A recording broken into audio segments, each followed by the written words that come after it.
श्रीगुरुभ्यो नमः। ओं नमो भगवते वासुदेवाय।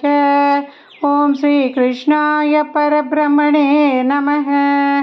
अथ त्रयीशीतितमं दशकं पौण्ड्रकवधवर्णनं विविधवधवर्णनं च।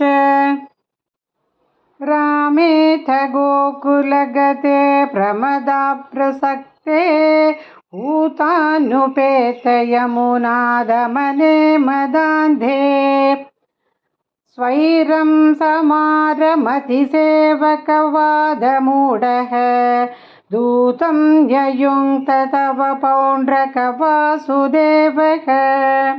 नारायणोऽहमवतीर्ण इहांसि भूमौ दत्सेऽखिल त्वमपि मां कलक्षणानि उत्सृज्यतानि शरणं व्रज मामिमि त्वां दूतो जगाद सकलैर्हसितः सभायाम्।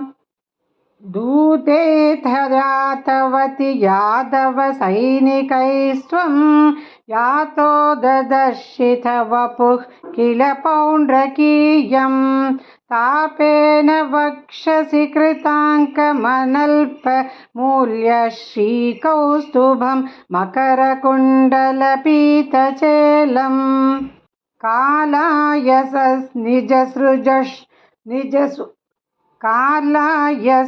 निजसुदर्शनमस्य तोस्य कालानलोत्करकिरेण सुदर्शनेन शीशं च कर्थितममर्धित चास्य सेनां तन्मित्रकाशिपशिरोऽपि च कर्थकाश्याम्।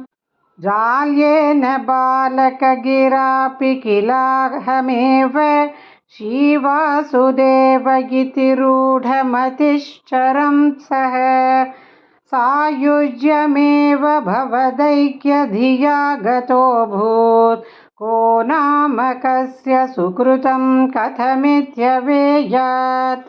काशीश्वरस्य तनयोऽथ सुदक्षिणाख्यः सर्वं प्रपूज्य भवते विहिताभिचारः कृत्यानलं कमपि बाणरणातिभीतैः भूतैः कथञ्चन वृतैः सममभ्यमुञ्चते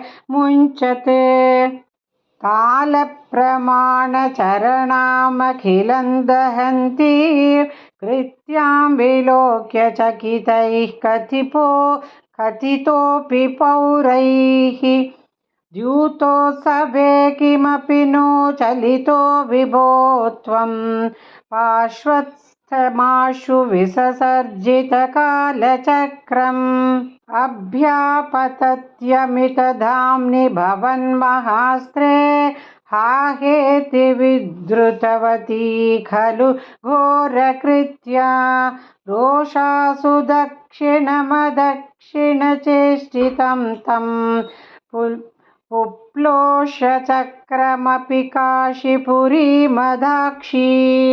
स खलु विविधो रक्षो घाते कृतोपकृतिः पुरा तव तु कलया मृत्युं प्राप्तुं तदा खलताङ्गतः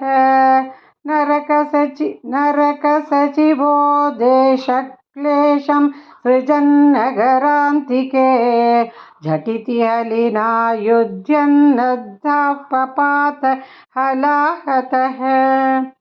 साम्बं कौरव्यपुत्री हरणनियमितं सान्त्वनार्थी कुरूणां यातस्तद्वाक्यरोषो धृतकरिनगरो मोचयामास रामः। ते घात्याः पाण्डवेयैरिति यदुभृतनां नामुचस्त्वं तदानीं तं त्वां